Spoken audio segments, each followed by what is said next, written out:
अप्रैल 2022 के important news के साथ मैं रश्मि। चलिए वीडियो देखते हैं monthly current affairs of April. सबसे पहले वीडियो में होगा इम्पॉर्टेंट डेज। तो इम्पॉर्टेंट डेज देखते हैं। 7 अप्रैल को था वर्ल्ड हेल्थ डे। ये सेलिब्रेट किया गया है 7 अप्रैल को और इसका थीम बहुत इम्पॉर्टेंट है, वो है आवर प्लानेट आवर हेल्थ। 10 अप्रैल को मेंटल हेल्थ डे, जिसका थीम था mental health is in unequal world.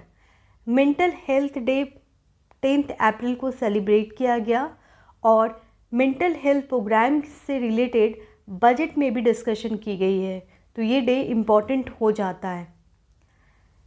18 अप्रैल को वर्ल्ड हेरिटेज डे सेलिब्रेट किया गया, जहाँ पे हेरिटेज को प्रोटेक्ट करने की बात की गई। 19 अप्रैल को वर्ल्ड लीवर डे था, जिसमें लीवर पे फोकस किया गया और इस बार का थीम था keep your liver healthy disease free. Video में कहीं भी डाउट हो, आवाज़ में इशू हो तो ज़रूर बताएं। 22 अप्रैल को वर्ल्ड अर्थ डे था, जिसका थीम था इन्वेस्ट इन आवर प्लानेट। 24 अप्रैल को नेशनल पंचायती राज डे, जो कि मनाया जाता है 24 अप्रैल को, क्योंकि इसी दिन कॉन्स्टिट्यूशन में पंचायती राज सिस्टम को इंक्लूड किया गया था 73rd अमेंडमेंट के साथ। 25 अप्रैल को वर्ल्ड मलेरिया डे और इस बार का थीम है harness innovation to reduce the malaria disease burden saves life. जी हाँ, मलेरिया एक बहुत ही गंभीर बीमारी है और इनोवेशन तो लाना पड़ेगा ताकि मलेरिया के केसेस को कम किया जाए और ज़िंदगी बचाया जाए। 26 April world intellectual property day और इस बार का थीम था IPN youth innovating for a better future.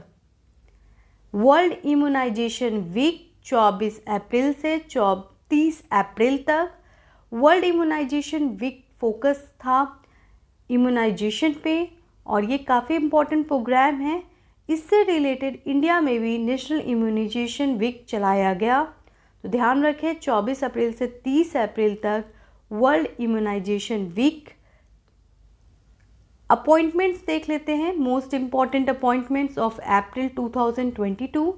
तो पहले हैं principal scientific advisor of prime minister Ajay Kumar Sood को अपॉइंट किया गया है इंडिया के प्रिंसिपल साइंटिफिक एडवाइज़र, जो कि एडवाइस करेंगे प्राइम मिनिस्टर नरेंद्र मोदी को। चीफ ऑफ आर्मी स्टाफ है Manoj Kumar Pande. Lieutenant general Manoj Kumar Pande become the chief of army staff. ये काफ़ी इंपॉर्टेंट न्यूज़ है। उसके अलावा जूलॉजिकल सर्वे ऑफ इंडिया, जो कि एक इम्पॉर्टेंट बॉडी है, उसके DG यानी डायरेक्टर जनरल अपॉइंट हुए हैं doctor S Raju.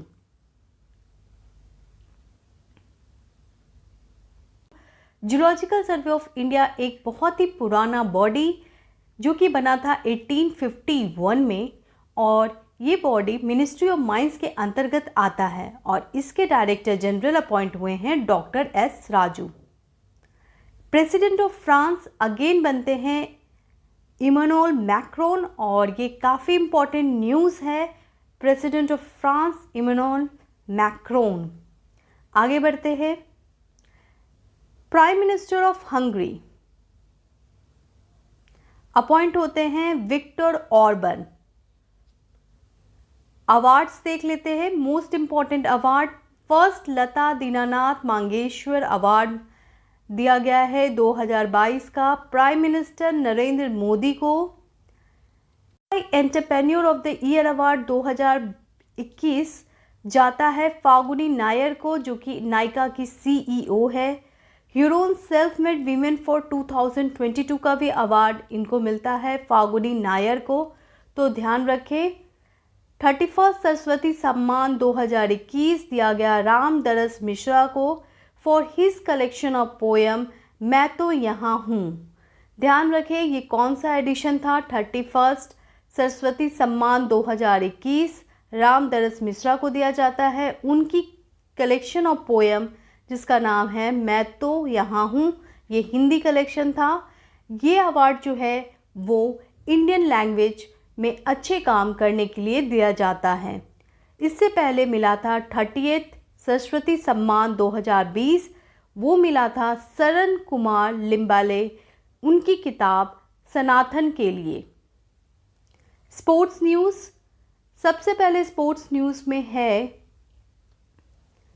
ल्यूरिस sportsman of the year award, जिसमें अभी हाल में नीरज चोपड़ा को नॉमिनेट किया गया था और इसके विनर हैं मैक्स वर्स्टैपेन जो कि फार्मूला 1 रेसर हैं। अगर विमेन कैटेगरी की बात की जाए तो Laureus sport women of the year award जाता है एलेन थॉम्सन हेरा को, तो ध्यान रखें। Gold in Asian wrestling championship, बहुत ही important, Asian wrestling championship Mongolia में हो रहा है और यहाँ पे गोल्ड जीतते हैं राजकुमार धाइया 57 kg कैटेगरी में।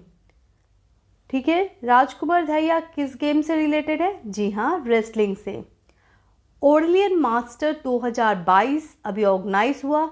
ये एक ओपन बैडमिंटन चैंपियनशिप था जिसमें इंडिया के मिथुन मंजुनाथ ने सिल्वर मेडल जीता, तो ये न्यूज़ इम्पॉर्टेंट हो जाता है। ICC women cricket world cup 2022 जो कि न्यूजीलैंड में हुआ था, इसमें ऑस्ट्रेलिया जीतता है इंग्लैंड को हराकर और प्लेयर ऑफ द सीरीज़ मिलता है अलाइसा हेली जो कि ऑस्ट्रेलिया की प्लेयर है। मोस्ट रन्स में भी अलाइसा हेली और most wicket taker Sophie Ecclestone. National news चलिए देखते हैं। सबसे पहले तो बताना चाहूँगी इंडिया की 2 सिटी मुंबई और Hyderabad tree city of the world 2021 में नाम पाती है। ये जो ऑर्गेनाइजेशन है वो है UNFAO जो कि tree cities of the world का लिस्ट निकालता है, जिसमें इंडिया के मुंबई और हैदराबाद टॉप प्लेस पे आते हैं। सेकेंड मोस्ट इम्पॉर्टेंट न्यूज़ जो पूरे महीने छाया रहा, HDFC बैंक मर्ज होने वाली है HDFC लिमिटेड से। हालांकि अभी RBI से अप्रूवल नहीं मिला है, लेकिन हाल में मर्ज होने वाली है, ये डिक्लेयर करते हैं HDFC। तो ध्यान रखें, HDFC bank will be merge with HDFC limited. National immunization week, जैसा कि मैंने बताया इंटरनेशनल इम्यूनाइजेशन वीक सेलिब्रेट हुआ, उसी संदर्भ में इंडिया में नेशनल इम्यूनाइजेशन वीक यानी कि भारतीय टीकाकरण अवेयरनेस वीक सेलिब्रेट किया गया है अप्रैल 23 से लेके अप्रैल 30 तक। इंटरनेशनल न्यूज़ जो कि मोस्ट इम्पॉर्टेंट है, सबसे पहले तो चाइना से रिलेटेड न्यूज़ आता है। वर्ल्ड का biggest electric cruise ship China बनाता है जिसका नाम है यांगचे रिवर 3 जॉर्ज 1। तो नाम याद रखें, यांगचे रिवर 3 जॉर्ज 1 जो कि चाइना में बनाया गया है। प्लैनेट पैराडाइज जो कि मोस्ट इम्पॉर्टेंट है, Venus Mars Jupiter and Saturn are in line after 1000 years. देखिए 28 अप्रैल को एक बहुत ही यूनिक इवेंट हुआ। वेनस, मार्स, जुपिटर और सैटर्न ये सभी एक लाइन में दिखे जो कि 1000 ईयर्स के बाद ऐसा हुआ और इस पूरे इवेंट को प्लैनेट पैराडाइज नाम से जाना जाता है। फेयर की बात करते हैं तो इंटरनेशनल फूड फेयर ऑर्गेनाइज किया गया प्रगति मैदान न्यू दिल्ली में और इसका नाम था आहार, जो कि ये ऑर्गेनाइज किया गया ताकि आहार के थ्रू इंडियन फार्मर जो है वो अपने प्रोडक्ट को ग्लोबल लेवल पर ले जा सके। सर्वे में देखते हैं सबसे इम्पोर्टेंट न्यूज़, केन तनाका जो कि वर्ल्ड की सबसे ओल्डेस्ट वीमेन है, उनकी मृत्यु हो जाती है। ये हैं जापान से और इनकी डेथ होती है 119 ईयर्स में। वर्ल्ड मोस्ट पावरफुल वेपन अभी हाल में टेस्ट किया गया रशिया के द्वारा, जिसका नाम है सरान 2 और RS-28 सनमेट। ये एक इंटरकॉन्टिनेंटल बैलिस्टिक मिसाइल है और ये बहुत ही बड़ी अचीवमेंट है रशिया के लिए। तो ध्यान रखें, वर्ल्ड मोस्ट पावरफुल वेपन अब रशिया के पास है। एक्वायरिंग ऑफ ट्विटर काफ़ी न्यूज़ में रहा पूरे महीने, क्योंकि एलन मस्क ने ट्विटर जैसी बड़ी कंपनी को एक्वायर कर लिया है विथ $4 बिलियन।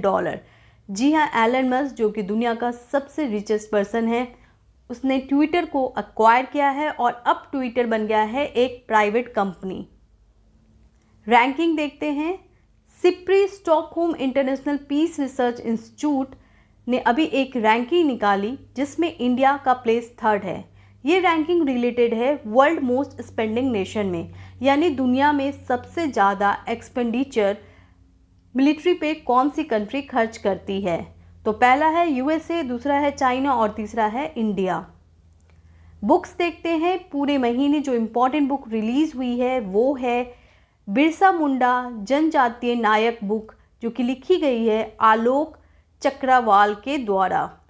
उसके अलावा विनोद राय की एक बहुत ही इम्पोर्टेंट किताब जिसका नाम है not just a night watchman, my inning in the BCCI।